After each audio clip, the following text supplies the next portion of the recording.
경력이 꽤 오래된 남자 배우가 있었습니다. 그는 요즘 찍고 있는 드라마 촬영장에서 받는 스트레스가 보통이 아니라고 매니저에게 불평했습니다. 그 이유는 극중 파트너인 선배 배우 때문이었죠. 그 선배의 연기에 대한 몰입도는 대단했고 대사를 읊을 때에는 한마디 한마디가 깊은 울림이 있었습니다. 나는 매번 저 사람에게 지고 있구나. 그는 그 선배 앞에서는 여지없이 무너져 버리고 만다면서 풀이 죽어 있었습니다. 괜찮아요. 기죽지 마세요. 형은 졌다고 생각하실지도 모르겠지만 저는 오히려 보기가 좋은걸요. 함께 있던 매니저가 위로하자 배우는 씁쓸한 웃음을 지으면서 이렇게 말했죠. 내가 안 돼 보이니까 이제 너도 나 위로하는 거야? 매니저는 고개를 흔들며 말했습니다.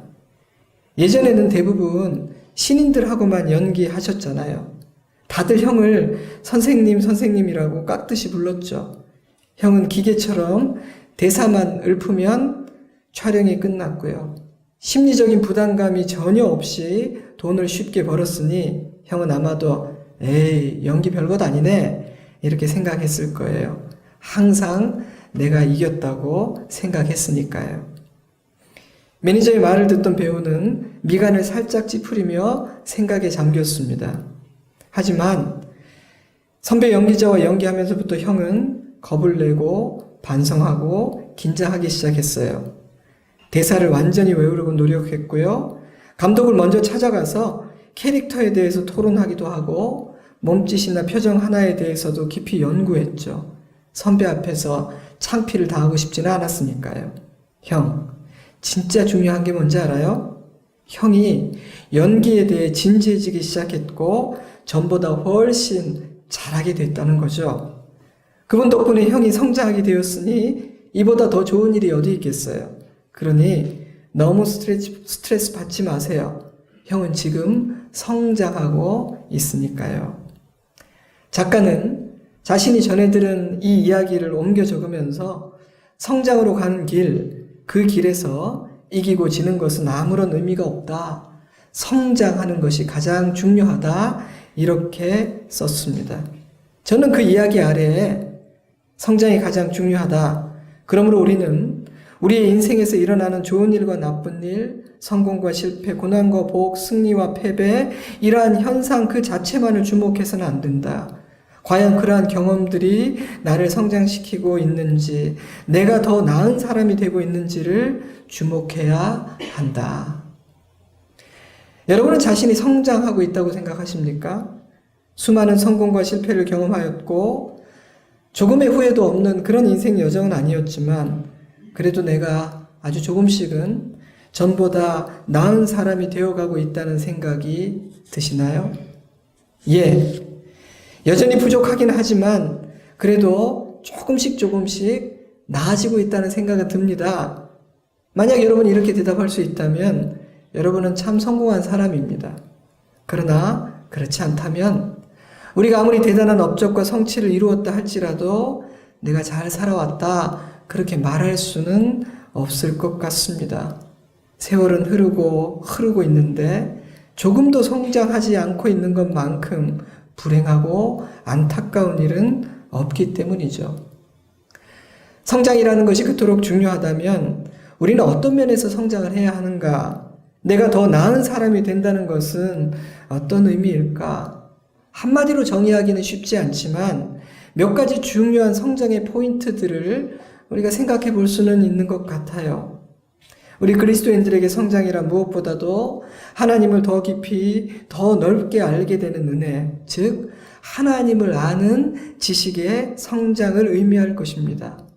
그렇게 하나님을 알게 되면 자연스럽게 하나님의 성품과 그 뜻에 대한 이해의 폭이 넓어지게 되고 그러면 자연스럽게 겸손해지게 되고 그러면 또 자연스럽게 다른 사람들을 이해하고 품어내는 품도 더 넉넉해지게 될 겁니다. 또한 우리 그리스도인들에게 더 나은 사람이 된다는 것은 무엇보다도 성품의 변화, 예수님을 닮아간다는 것을 의미할 것입니다. 저는 이 성품의 변화가 얼마나 중요한 것인지, 이 믿음과 신앙생활에 있어서 성품의 변화가 얼마나 중요한 열매인지를 날이 갈수록 점점 더 깊이 생각하게 됩니다. 제가 며칠 전에 병원에 가서 저의 순서를 기다리고 있었는데 어떤 분이 간호사를 굉장히 무례하게 대하는 것을 보았습니다. 근데 제 일도 아니었는데 제가 막 상처가 되고 제 마음이 굉장히 좋지 않고 눈살이 찌푸려지더라고요. 그런 순간 저는 언제나 제발 저분이 교회에 다니지 않아야 될 텐데 라는 마음을 갖게 됩니다. 혹시 그분의 차에 지저스 막 이런 게 붙어 있을까 봐 두렵기도 하고요. 사랑하는 성도 여러분, 신앙인에게 성장이란 언제나 그 성품이 성숙해 가는 것을 의미합니다. 또한 고난과 역경을 이기는 실력의 성장도 참 중요합니다. 예전에는 작은 풍랑에도 당황하고 쉽게 넘어졌지만 이제 나는 웬만한 비바람에 옛날처럼 그렇게 쉽게 흔들리고 넘어지지 않는다. 그렇다면 우리는 성장한 것입니다. 또한 삶의 목표와 내가 추구하는 바가 달라지는 것도 성장의 중요한 지표가 되겠죠. 어떻습니까? 이러한 잣대들로 우리의 삶을 재어본다면 우리는 성장하고 있는 것 같으신지요? 하나님을 만났던 모든 사람들은 성장했습니다. 아무런 의미 없이 그저 교회를 오가는 종교인이 아니라면 예수님을 만나 거듭났던 모든 사람들은 반드시 변화되고 성장했습니다. 아브라함은 하나님의 부름을 받은 그 순간부터 성장했고 모세도 다윗도 마찬가지였습니다. 사랑하는 자녀들의 성장은 하나님 우리 아버지의 중요한 소원과 목표 중 하나이니까요. 그런 차원에서 생각해 본다면 성경에 기록된 믿음의 선배들의 이야기는 그들의 성장담이 아닐까라는 생각이 들었습니다. 그렇게 성장하고 아름답게 빚어진 우리 믿음의 선배들은 태어날 때보다는 더 나아진 모습으로 눈을 감았고 큰 기쁨과 감사함 가운데 하늘 아버지의 집으로 돌아갔다고 저는 확신합니다. 그런데 그 많은 사람들 중에 마가라는 이름이 제게 떠올랐습니다. 왜냐하면 마가는 성장한 사람이라는 생각이 들었거든요. 사실 그는 실패자였습니다. 사도 바울과 동행했던 첫 번째 선교 여행에서 중도 포기했기 때문이죠. 그래서 두 번째 선교 여행 때 바나바와 바울이 갈라지게 된 결정적인 원인을 제공했던 실패자였죠. 그런데 바울은 자신의 죽음이 임박하였음을 느끼며 쓰고 있는 이 디모데후서에서 마가를 찾고 있습니다. 디모데후서 4장 11절 디모데야 내가 올 때 마가를 데리고 오라 그가 나의 일에 유익하니라. 마가를 향한 바울의 신뢰가 얼마나 깊은지를 보여주는 말씀입니다. 그러므로 우리는 마가가 중도 포기했던 1차 선교 여행과 바울이 디모데후서를 쓰고 있는 약 이 10여 년간의 시간 동안 많이 변화되고 많이 성장했다는 것을 짐작할 수가 있습니다. 그래서요, 마가가 하나님을 사랑하는 사람인 것은 인정하지만 그는 아직 준비가 되지 않았기 때문에 내가 동역자로 인정할 수는 없어 라며 함께 갈 것을 강력하게 거절했던 바울이 이제는 그를 찾고 있는 것이죠. 히브리 이름이 요한이었기에 마가 요한이라고도 불리우는 그는 마가복음의 저자이기도 합니다. 아버지에 대한 기록은 없지만 그의 모친은 믿음의 사람 마리아였고 외삼촌은 바나바였으니 집안이 이렇게 믿음으로 잘 세워진 가정이었음을 짐작할 수 있죠. 지중해 구브로섬 출신의 레위족 속으로 짐작되는 마가의 집은 예루살렘에 있었는데 우리 복음서와 사도행전을 보면 이 마가의 집은 그리스도인들에게 오픈되어 있는 기도와 예배의 장소였습니다. 그래서 마가의 다락방 익숙하죠. 사도행전 12장 11절 이에 베드로가 정신이 들어 이르되 내가 이제야 참으로 주께서 그의 천사를 보내어 나를 헤롯의 손과 유대 백성의 모든 기대에서 벗어나게 하신 줄 알겠노라 하여 깨닫고 마가라 하는 요한의 어머니 마리아의 집에 가니 여러 사람이 거기 모여 기도하고 있더라. 학자들은 잡히시기 전 예수께서 12제자들과 함께 최후의 만찬을 했던 곳, 그리고 오순절 성령 강림이 임했던 그 다락방도 이곳이 아니었을까 유추하고 있습니다. 바울의 편지를 읽어보면 마가의 이름이 몇 차례 등장하죠. 골로새서 4장 10절, 나와 함께 갇힌 아리스타고와 바나바의 생질 마가와, 빌레몬서 1장 24절, 또한 나의 동역자 마가, 아리스타고, 데마, 누가가 문안하느니라. 골로새서, 빌레몬서 모두가 옥중서신이죠. 그래서 학자들은 바울이 1차로 로마 감옥에 첫 번째로 투옥됐을 때 마가도 함께 하였을 것이라고 짐작하고 있습니다. 마가는 베드로의 든든한 동역자이기도 했죠. 그래서 베드로전서의 마지막 인사에 마가의 이름이 등장합니다. 택하심을 함께 받은 바벨론에 있는 교회가 너희에게 문안하고 내 아들 마가도 그리 하느니라. 그는 베드로가 아들이라고 부를 만큼 신뢰했던 동역자였죠. 학자들은 그가 예수님과 처음부터 함께했던 그 베드로에게 들은 에피소드들과 진리들을 모아서 묶어낸 복음서가 마가복음일 거라고 이야기하기도 합니다. 그렇게 본다면 마가는 자신의 사역을 화려하게 드러내진 않았지만 하나님의 교회와 하나님의 일꾼들을 신실하게 섬겼던 보이지 않는 숨은 일꾼임이 분명한 것 같습니다. 오늘 함께 읽은 디모데후서는 바울의 마지막 편지죠. 죽음이 가까이 다가와 있다고 느낀 바울은 편지를 마무리하며 여러 사람의 이름을 거론하고 있습니다. 한때 동역자였지만, 그래서 편지에서도 언급이 되었지만 지금은 하나님을 버리고 세상으로 돌아가 버린 데마, 그리고 여전히 좋은 동역자로 남아있는 그레스게, 디도, 누가, 두기고뿐 아니라 디모데가 주의해야 하는 인물인 구리 세공업자 알렉산더의 이름도 언급이 됩니다. 그러면서 그는 마가를 찾고 있습니다. 마가를 데려오라. 그는 나에게 참 필요한 사람이다. 사도행전 15장 36절, 며칠 후에 바울이 바나바더러 말하되 우리가 주의 말씀을 전한 각성으로 다시 가서 형제들이 어떤가 방문하자 하고, 바나바는 마가라는 요한도 데리고 가고자 하나 바울은 밤빌리아에서 자기들을 떠나 함께 일하러 가지 아니한 자를 데리고 가는 것이 옳지 않다 하여 서로 심히 다투어 피차 갈라서니 바나바는 마가를 데리고 배 타고 구브로로 가고, 이 편지를 쓰기 약 10여 년 전 바울은 마가를 신뢰할 수 없는 사람이라고 주장했었습니다. 그런데 그랬던 마가를 다시 찾고 있는 것을 보면 그동안 마가는 여러 가지 면에서 성장하고 신뢰를 회복한 것이 분명합니다. 그렇다면 여러분, 무엇이 마가를 성장하도록 도와주었을까요? 첫째로 저는 실패의 경험이 마가의 성장을 도왔다고 생각합니다. 그는 실패자였습니다. 그것도 출발이 굉장히 좋지 않았죠. 아마도 소문이 나지 않았을까요? 들었어? 마가 실패했대. 사명감으로 주목쥐고 바울과 바나바를 따라 나서더니 얼마나 그 여정이 힘들었는지 중도에 포기하고 말았대. 원래 나쁜 소식은 더 빨리 퍼지는 법이지요. 사실대로만 전해도 좋은데 항상 거기에 과장과 살이 붙게 마련입니다. 여러분이 근래에 들은 여러 가지 이야기들을 가만히 돌아보세요. 제 짐작이지만 아마도 좋은 이야기보다는 부정적이고 좋지 않은 이야기가 훨씬 많을 겁니다. 이상하게도 사람들은 그런 이야기들을 좋아하고 정확한 근거도 없는 소문들을, 별로 유익하지도 않은 이야기들을 퍼나르기를 참 좋아하죠. 죄인된 인간의 속성은 예나 지금이나 크게 달라지지 않았기에 그때도 분명히 그런 일들이 일어났을 것이고, 아마도 마가는 고개를 들고 다니지 못했을 겁니다.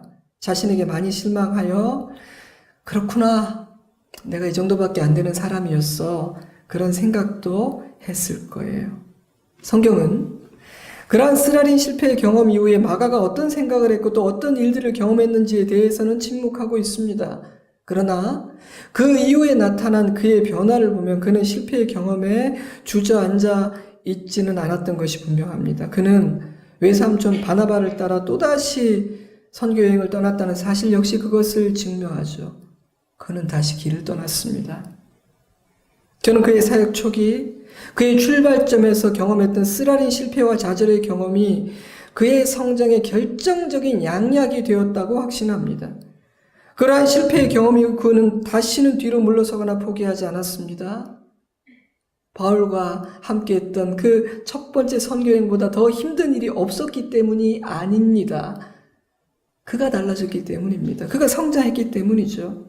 자신에 대해, 하나님에 대해 더 깊이 이해하게 된 그는 더 온전히 하나님을 신뢰하는 사람으로 굳게 세워졌기 때문입니다. 그래서 이제 웬만한 것들은 마가를 흔들 수 없었던 것이죠.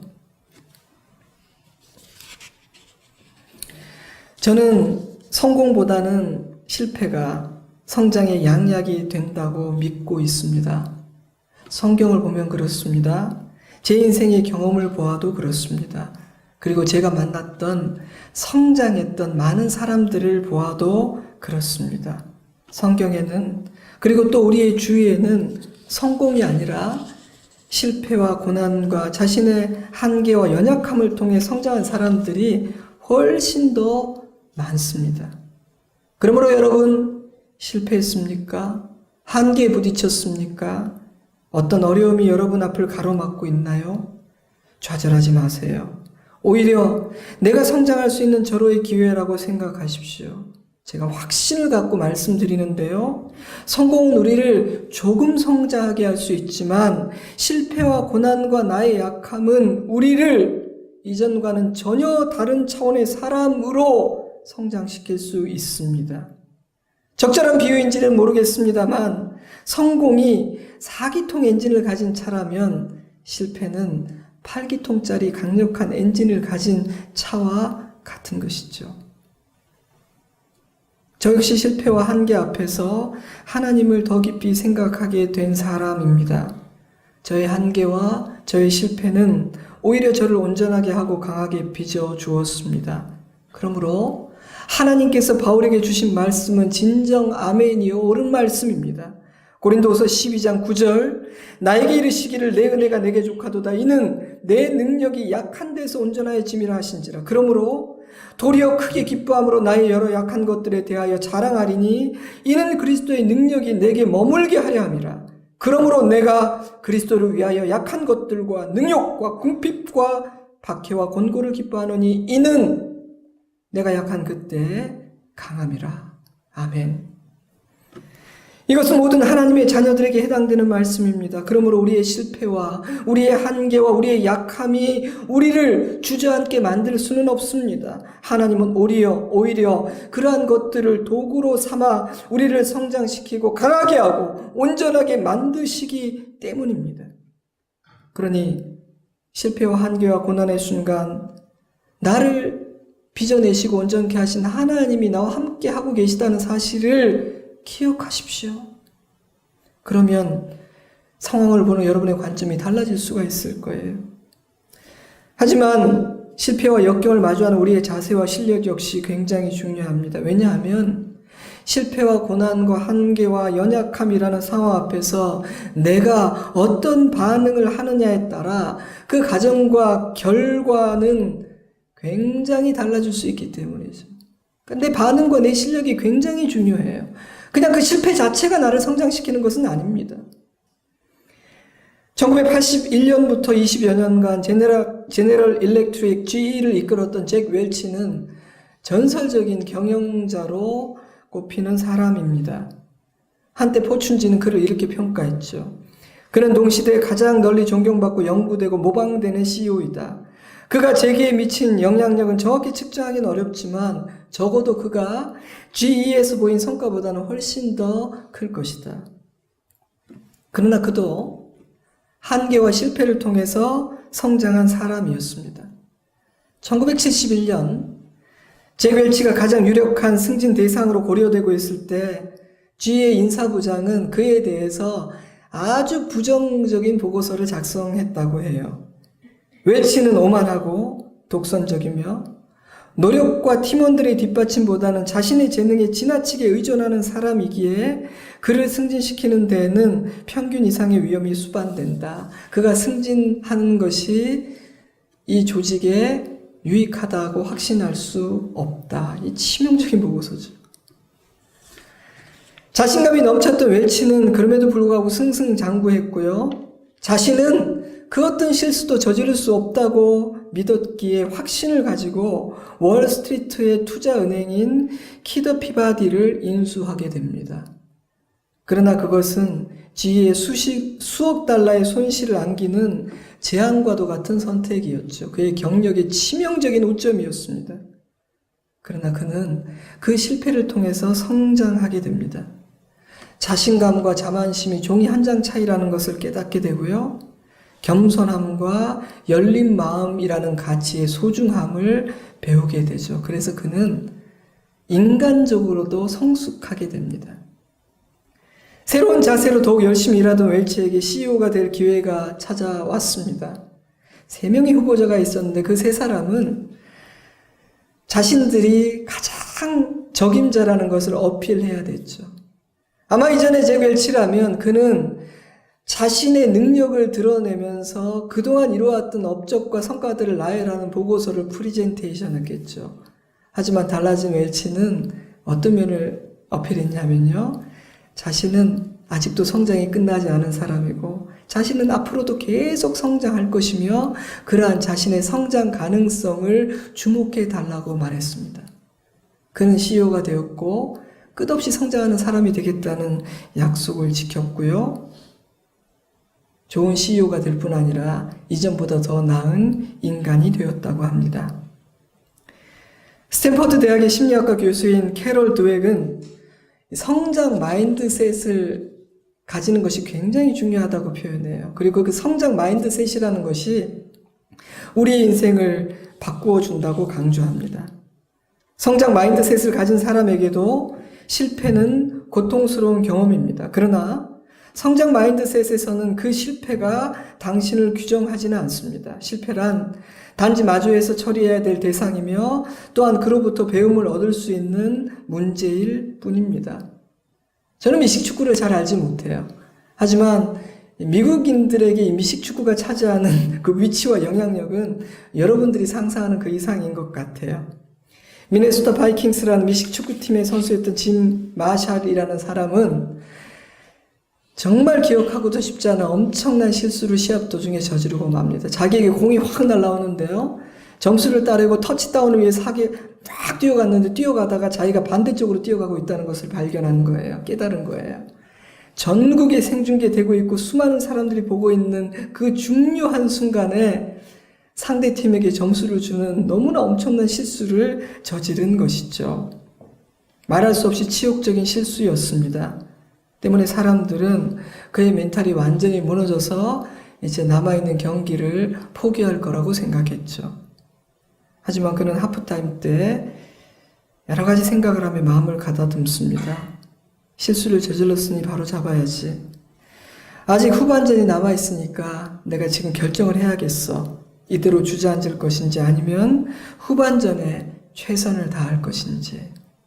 마음을 가다듬은 그는 후반전에 최고의 플레이를 펼쳐서 팀의 멋진 승리를 안겨주었다고 합니다.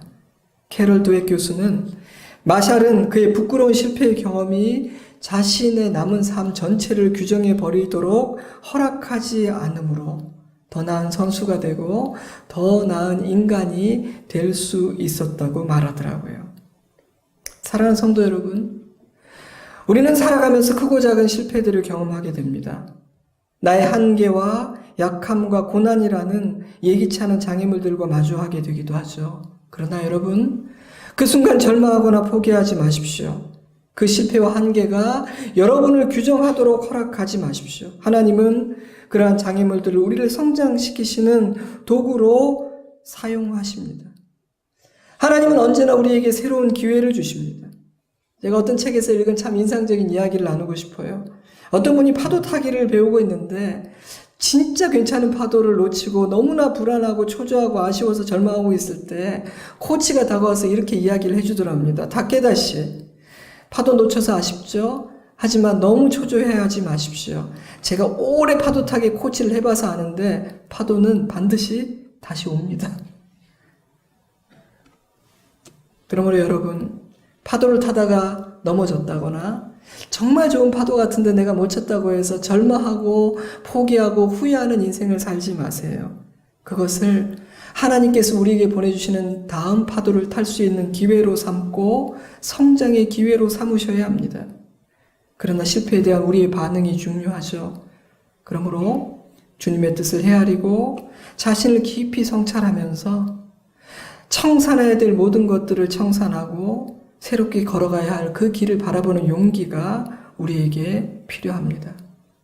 제가 지금 실패는 성장의 양약이 된다고 말씀을 드렸지만 제 자신을 보아도 그렇고 목회를 하면서도 느끼는 것은 실패를 통해서 성장하는 실력은 대단한 실력이라는 사실입니다. 누구나 이런 실력을 가지고 있는 것은 아니더라고요. 생각보다 많은 사람은 실패를 통해서 성장하는 것이 아니라 실패를 통해서 주저앉아 버리거나 더 나빠지는 사람들도 많이 있더라고요. 사랑하는 성도 여러분, 저와 여러분에게 실패를 통해 우리의 연약함을 통해 인생의 고난을 통해 오히려 성장하는 실력이 있기를 주님의 이름으로 축복합니다. 둘째로 저는 마가의 곁에 바나바가 있었기 때문에 마가는 성장할 수 있었다고 생각합니다. 사도행전 4장 36절 구브로에서 난 레위족 사람이 있으니 이름은 요셉이라 사도들이 일컬어 바나바라 번역하며 위로의 아들이라 하니 마가의 외삼촌이었던 바나바는 따뜻하고 선한 사람이었습니다. 위로의 아들이라는 별명이 있을 정도로요. 마가는 실패를 통해서 성장했다고 말씀드렸습니다. 그러나 그런 실패의 순간조차도 자신을 믿어주고 격려해주고 위로해주고 사랑해준 바나바가 없었다면 마가의 실패는 성장의 기회가 아니라 그를 망가뜨리는 무서운 강펀치가 되어버렸을 겁니다. 왜냐하면 마가 자신만의 힘으로 그 엄청난 절망감과 사람들의 수군거림을 감당해낼 수는 없었을 테니까요. 그러므로 그의 옆에 바나바가 없었다면 그는 주저앉아 버렸을지도 모르겠습니다. 하지만 마가에게는 든든하고 따뜻한 외삼촌이 있었습니다. 바나바는 비록 마가가 한번 실패했지만 또 데려가자고 주장했습니다. 그렇게 다투다가 바울과 갈라설 정도로 마가를 향한 신뢰는 확고했습니다. 저는 첫 번째 실패 이후에 바나바와 함께 떠난 이 두 번째 여행은 마가가 치유되고 회복될 뿐 아니라 단단하게 세워지는 성장의 여행이 아니었을까 짐작해 봅니다. 사랑하는 성도 여러분, 우리가 성장하기 위해서는 바른 말을 해주고 올바르게 가르쳐주는 사람이 필요합니다. 그러나 그런 사람보다 먼저 필요한 사람은 있는 그대로의 나를 사랑해주고 신뢰해주는 사람입니다. 그런 사람이 단 한 사람도 없이 내 주위에 오직 바른 말 해주는 사람, 내가 잘하는지 못하는지 지켜보는 사람만 있다면 어떨 것 같으세요? 따뜻한 시선으로 나를 위로해주고 격려해주고 신뢰하는 사람은 없이 오직 나를 가르치려고 드는 사람들만 내 주변에 있다면 어떨 것 같으십니까? 제 생각에는 성장하기보다는 주눅이 들고 너무 부담이 돼서 찌부러지거나 포기해버릴 가능성이 더 많다고 생각합니다. 그러므로 여러분, 누군가가 성장하는 것을 진정으로 보기 원하십니까? 그러면 그를 사랑해 주세요. 내가 얼마나 너를 사랑하는지를 확신시켜 주십시오. 책망하고 감시하지 말고 사랑해 주시고 아껴 주십시오. 부모는 자녀들에게 잔소리를 하게 되죠. 저도 예외 아닙니다. 저도 잔소리 많이 하죠. 그러나 자녀가 성장하고 변화되기를 원한다면 부모의 사랑을 느끼고 확신하게 해주는 것이 언제나 먼저입니다. 우리 엄마 아빠는 나를 위해서 무엇이든 할 수 있는 사람이지 나를 사랑하지 라는 사랑의 확신을 해주는 것이 충고하는 것보다 먼저입니다. 왜냐하면 사랑은 성장을 위한 동력이요 에너지를 제공해 주기 때문입니다. 에너지가 없으면 우리 안에 있는 성장의 엔진, 하나님께서 주신 그 성장의 엔진은 작동할 수가 없기 때문입니다. 그러므로 여러분, 저와 여러분이 성장하려면 우리 옆에는 반드시 바나바와 같은 사람이 필요합니다. 그러므로 여러분, 만약 여러분이 누군가를 진정으로 사랑하고 그가 성장하기를 소망하고 있다면 여러분은 그의 바나바가 되어 주셔야 합니다. 베드로는 실패자였습니다. 그는 3번이나 주님을 부인했고 주님을 버리고 도망쳤습니다. 베드로는 자신의 실패를 잊을 수가 없었을 거예요. 매일매일 닭울음 소리가 들려올 때마다 자신이 저지른 일이 생각났을 겁니다. 그럼 베드로 앞에 부활하신 예수님이 나타나십니다. 하지만 예수님은 베드로를 책망하시거나 바른 말 하지 않으셨습니다. 예수님은 그의 아픔과 좌절을 아셨기에 그저 자신의 사랑을 보여주십니다. 그리고 여전히 그를 신뢰하고 있다는 것을 확인시켜 주십니다. 베드로야, 내 양을 먹이라. 내 양을 먹이라는 말이 무슨 의미일까요? 여러분 생각해 보세요. 내가 신뢰할 수 없는 사람에게 어떻게 내가 소중히 여기는 그 일, 그 사명을 맡길 수가 있겠습니까? 그러므로 내 양을 먹이라는 그 말씀은 베드로야, 나는 여전히 널 사랑해. 나는 너를 신뢰하고 있다. 네가 나를 위해 나의 일을 해줄 수 있겠니? 라는 따뜻한 음성입니다. 성경에 기록되어 있지는 않지만 베드로는 아마 그 말씀 앞에서 울었을 거예요. 누가복음 22장 61절, 주께서 돌이켜 베드로를 보시니 베드로가 주의 말씀 곧 오늘 닭 울기 전에 내가 3번 나를 부인하리라 하심이 생각나서 밖에 나가서 심히 통곡하니라. 예수님을 3번 부인한 그날도 베드로는 울었습니다. 그러나 부활하신 주님을 만난 그날 흘린 눈물은 그 눈물과는 달랐겠죠. 그 눈물은 치유와 감사의 눈물이었을 거예요. 주님의 사랑을 확인한 그날 베드로는 한 뼘 성장했습니다. 그리고 그날 이후로 베드로는 뒤를 돌아보지 않는 사람이 됩니다. 살기 위해 주님을 부인했고 도망가 버린 베드로는 주님을 위해 자기 목숨을 바치는 순교자가 됩니다. 예수님의 사랑 때문이었죠. 사랑하는 성도 여러분, 바나바와 같은 사람이 옆에 있을 때 우리는 성장의 동력을 얻게 됩니다. 내가 실패했을 때조차도, 내가 큰 실수를 했을 때조차도, 내가 생각해도 부끄럽고 나에게 이런 모난 것이 있다고 생각할 때에도 내게 다가와 사랑해주고 신뢰를 표현해주는 그 사람이 내 옆에 있을 때 실패조차 성장의 기회가 될 수 있습니다. 그러니 여러분, 누군가의 바나바가 되어주십시오. 그리고 여러분의 바나바가 되어준 사람들을 기억하고 그분들에게 감사하셔야 됩니다. 마지막 셋째로 저는 바울이 있었기에 마가는 성장할 수 있었다고 생각합니다. 바울은 하나님의 종은 어떤 마음, 어떤 자세로 살아가야 하는지 모범을 보여준 사람입니다. 마가를 사랑했지만 그가 아직 준비되지 않았다고 생각했기 때문에 2번째 여정에는 데리고 갈 수 없다고 말하는 단호함을 가진 사람이었습니다. 그냥 좋은 게 좋은 사람이 아니었어요. 우리 곁에 이런 사람이 있을 때 우리는 성장할 수 있습니다. 그래서 하나님은요, 우리에게 바나바도 주시고 바울도 주십니다. 둘 다 필요하거든요. 바나바가 없이 바울만 있으면 참 힘듭니다. 그냥 온통 바울만 옆에 있으면 참 힘들어요. 실력이 부족하고 연약한 사람들은 바울이 감당하기 힘들기 때문에 주저앉아 버릴 수도 있어요. 하지만 반대로 바울이 없이 바나바만 있다면 성장의 한계가 있어요. 그래서 저는 좋은 스승, 좋은 부모, 좋은 목사는 바나바이어야 할 때 정말 바나바가 되고 바울로 서야 할 때 바울로 설 수 있는 사람이라고 생각합니다. 자, 그런데 이 바울은 말로 가르치는 사람이 아니라 모범으로 가르치는 사람이에요. 마가는 바울의 삶과 사역을 보았고 그것은 그에게 도전이 되었으며 성장의 목표가 되었습니다.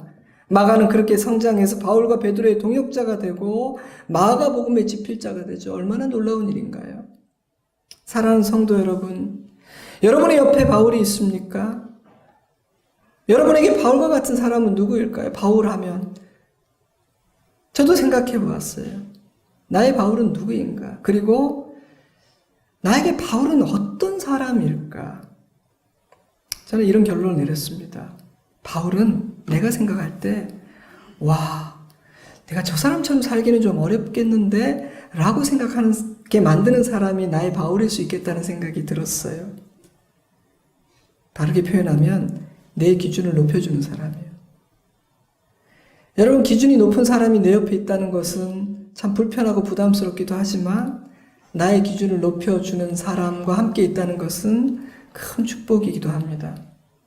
저는 책들을 통해서 존경스럽긴 한데 나도 이분처럼 살 수 있을까? 라고 생각되는 분들을 많이 만납니다. 얼마 전 설교에서 예로 들었던 우간다 어린이들의 엄마인 케이티 데이비스, 134cm의 작은 거인 김혜영 선교사님, 30년이 넘게 출소자들과 공동체를 이루어 함께 살고 있는 이재영 장로님, 암 선고를 받고 나서 나의 남은 마지막 시간을 내 병을 치유하는 데 허비하고 싶지 않아. 나는 내 목소리가 나오지 않고 내 손과 발로 걸을 수 없는 그 순간까지 소중한 예수 그리스도의 복음을 전하다 죽을 거야. 그렇게 살다가 가신 유석경 전도사님. 그분들은요, 저의 기준을 높여주시고 저에게 굉장히 높은 기준을 제시해 주신 바울과도 같은 분들입니다. 저는 그분들을 만난 것이 부담스럽기도 하지만 감사하기도 해요. 며칠 전 우연히 아내와 어떤 다큐멘터리 하나를 보게 되었습니다. 션이라는 가수의 이야기였죠. 저는 그분을 잘 몰라요. 하지만 그 다큐를 통해서 만난 그분은 참으로 존경스럽고 훌륭한 분이시더라고요. 결혼 후에 하루에 10,000원씩을 모은다는 취지로 시작된 기부는 많은 사람들과 함께 뛰는 후원 달리기로 이어져서 400억 원이 넘는 돈을 모아 국내 최초로 어린이 재활병원을 만들었더라고요. 또 이분이 어느 날 갑자기 루 게릭 환자들을 위한 전문 병원을 갖고 하여튼 꿈을 잘 꾸는 것 같아요. 참 밑도 끝도 없고 황당한 꿈인데, 루 게릭 환자들을 위한 전문 병원을 만들었으면 좋겠다는 꿈을 가지고 언제 이루어질지 모르는 그 꿈으로 또 후원을 시작했는데 그 프로를 보니 얼마 전에 마침내 이제 부지를 샀더라고요. 그분이 독실한 크리스찬이라는 것은 공공연히 알려진 사실이기 때문에 참 뿌듯했습니다. 그분 역시 저의 기준을 높여주는 바울과 같은 분입니다. 마가는 바울의 헌신과 책임감을 보았습니다.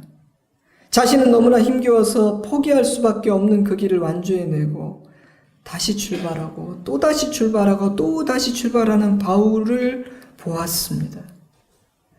그가 자신을 데려갈 수 없다고 말했을 때 한켠 섭섭하기도 했지만 그의 단호함과 확신이 도전이 되기도 했을 겁니다. 하나님의 나라와 의를 위해서라면 그 어떤 것도 포기할 수 없는 바울의 굳건함과 단호함이 그의 마음에도 새겨졌을 것입니다. 그러한 바울의 모범은 도전은 마가를 성장하게 했겠죠. 사랑하는 성도 여러분, 성장하고 싶으십니까? 진정으로 성장하기를 원하십니까? 그러면 여러분의 기준을 조금 높여주는 바울을 사랑하십시오. 만만한 사람들과만 어울리지 마십시오. 조금 부담스러운 기준을 가지고 살아가는 사람들을 가까이 해보십시오. 사랑하는 성도 여러분, 여러분이 누군가를 성장시키기를 원하십니까? 그렇다면 여러분이 보다 높은 기준을 가지고 살아가십시오. 그리고 그 삶을 보여주시기 바랍니다. 말씀을 읽겠습니다. 하나님은 사랑하는 자녀들이 성장하기를 원하십니다. 세월이 흘러도 조금 더 성장하지 않는 것만큼 불행한 일은 없습니다. 우리는 성장하고 있습니까?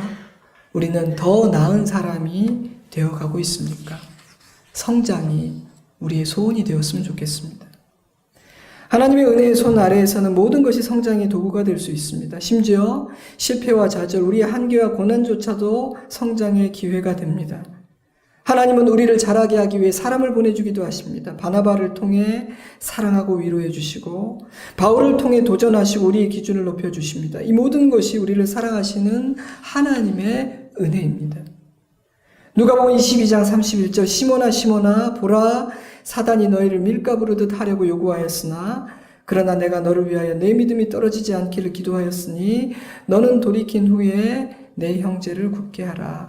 우리를 흔들고 우리의 성장을 방해하는 마귀의 계략을 아시는 예수님은 제자들을 위해서 기도하셨고 오늘 우리를 위해서도 기도하고 계십니다. 그러니 우리는 하나님의 보호하심 아래서 빚어지고 있고 성장하고 있는 것입니다. 그러니 여러분, 그 어떤 상황 가운데에서도 포기하거나 절망하지 마십시오. 너무 두려워하고 염려하지 마세요. 그 어떤 상황에서도 성장을 추구하십시오. 물론 우리는 주어진 현실 앞에서 그 현실을 놓고 기도합니다. 주님의 은혜를 구합니다. 도와주시기를 바랍니다. 근데 오늘부터 여러분 기도를 한 가지 더 덧붙이세요. 주님, 이 일을 통해서 내가 성장하고 싶습니다. 주님, 내가 이 일을 통해서 성장하고 싶습니다. 힘듭니다. 왜 이런 고난이 있을까요? 왜 한 고비를 넘었는데 또 큰 어려움이 제 앞을 가로막을까요? 주님 도와주십시오. 그런데 주님, 제가 정말 소망하고 덧붙이고 싶은 기도의 제목이 있습니다. 문제만 해결되는 것이 아니라 이 산을 넘어가면서 제가 성장하기를 원합니다. 여러분이 이 기도를 드리고 여러분의 삶의 상황을 바라보세요. 관점이 달라질걸요? 마음이 달라질걸요? 성장을 저와 여러분의 첫 번째 목표로 삼았으면 좋겠어요. 그러면 우리 삶에 일어나는 그 어떤 일들도 의미가 있게 여겨지기 시작할 거예요. 성장할 수 있으니까요. 시편 92편 12절 의인은 종려나무같이 번성하며 레바논의 백향목같이 성장하리로다. 이는 여호와의 집에 심겼으며 우리 하나님의 뜰 안에서 번성하리로다. 그는 늙어도 여전히 열실하며 진액이 풍족하고 빛이 청정하니 하나님의 자녀는 모든 면에서 성장하고 번성하게 된다고 하나님은 약속하십니다. 번성하며 성장하며 늙어도 결실하며 진액이 풍족하고 빛이 청정하리로다. 이 장면을 상상해 보세요. 하나님은 하나님을 의지하고 찬양하는 모든 자녀들에게 이런 은혜를 주실 것입니다. 그러므로 사랑하는 성도 여러분, 우리 모두 이 복된 주일 아침 이러한 성장의 은혜와 복을 소망합시다. 이 땅에 사는 날 동안 성장하는 기쁨을 누리면서 살아갑시다. 성장하고 자라가는 그 즐거움은 이 세상이 주는 하찮은 즐거움과는 비교할 수가 없습니다. 오늘 이 예배를 마치고 돌아온 우리에게 주님, 그 즐거움과 그 기쁨을 맛보면 참 좋겠습니다. 그 기쁨 때문에 하나님께 감사하고 노래할 수 있는 제가 되기를 간절히 소망합니다라는 기도가 있기를 주님의 이름으로 축복합니다. 기도하겠습니다. 사랑하는 성도 여러분, 우리는 성장하고 있습니까? 우리는 더 나은 사람으로 하나님과 사람 앞에 세워져 가고 있는 것 같습니까? 우리는 성장을 소원합니까?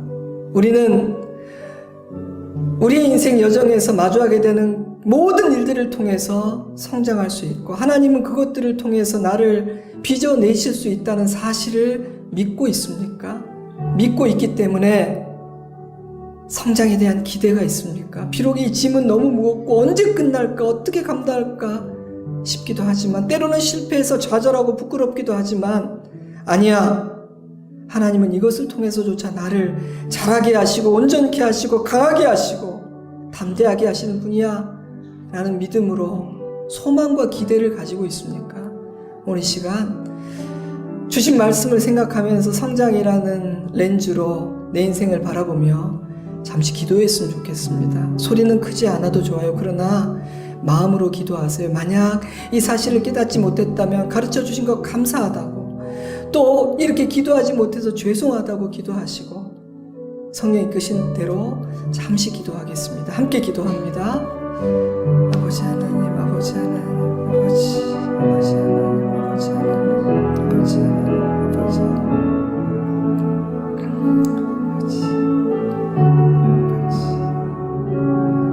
하나님 아버지, 이 아침 하나님의 말씀을 통해 우리 안에 성장의 소원, 우리 주님을 닮고 싶은 소원, 그리고 기대, 소망 주신 것 감사드립니다. 실패와 좌절은 성장의 양약이 될 수 있음을 배웠습니다. 주님, 오히려 그 자리에서 더 기도하는 우리가 되게 하여 주시옵소서. 주님, 우리에게 바나바를 보내주시기를 원합니다. 그리고 그 바나바들을 우리가 귀하게 여길 수 있도록 도와주세요. 주님, 우리 눈에 바울이 보이게 하여 주시옵소서. 우리가 그 바울들을 귀하게 여길 수 있도록 도와주시옵소서. 주님, 우리는 성장의 소명을 받았을 뿐 아니라 누군가를 하게 하는 일에 사명받은 자임을 깨닫습니다. 저에게 지혜를 주시고 그리스도의 마음을 주셔서 아버지 하나님, 내 자녀들을, 내 지체들을 아름답게 성장시키는 밑거름이 되게 하여 주시옵소서. 다시 한번 소망합니다. 우리의 인생에서 성공이든 실패든 그 어떤 것을 경험하는 순간이라도 우리 입에서 가장 먼저 주님, 이 일을 통해서 나를 성장시켜 주십시오. 잘하기를 원합니다. 주님은 그렇게 하실 줄 믿습니다. 라는 고백부터 나오는 자로 오늘 이 시간 이후 우리가 그러한 자 되도록 우리를 세워 주시옵소서. 감사드리며 예수님 이름으로 기도드리옵나이다. 아멘. 우리 다 같이 자리에서 일어나셔서요, 우리 함께 찬양 드리겠습니다. 너 하나님께 이끌리어. 우리 같이 마음을 담아서 믿음으로 드리겠습니다.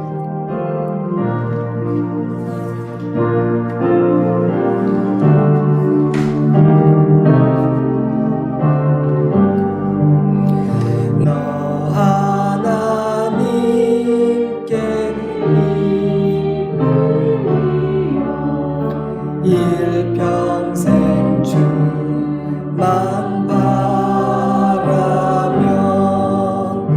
너 어려울 때 힘 주시고 언제나 지켜주시고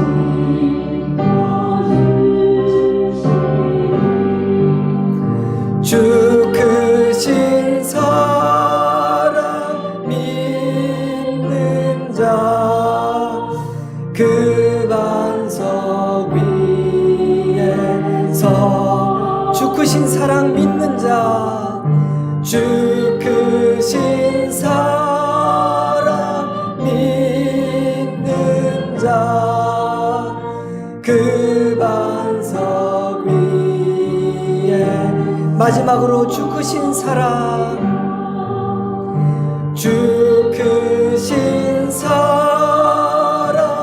믿는 자 그 반석 위에 서리라. 지금은 우리 구주 예수 그리스도의 크신 은혜와 하나님 우리 아버지의 깊고 넓은 사랑하심과 성령 하나님의 자라게 하시고 도우시고 보호하시는 은혜와 능력의 역사하심이 그 어떤 순간에도 주님은 우리를 빚어내시고 자라게 하시는 분이심을 믿으며 성장을 소원하는 마음으로 삶의 자리로 돌아가는 사랑하는 주의 자녀들과 그 가정 위에 사랑하는 우리 좋은 씨앗 교회와 주님 아끼시는 열방 모든 교회들 위에 이 나라의 민족 위에 이제로부터 영원토록 함께 하시옵기를 간절히 축원하옵나이다. 아멘.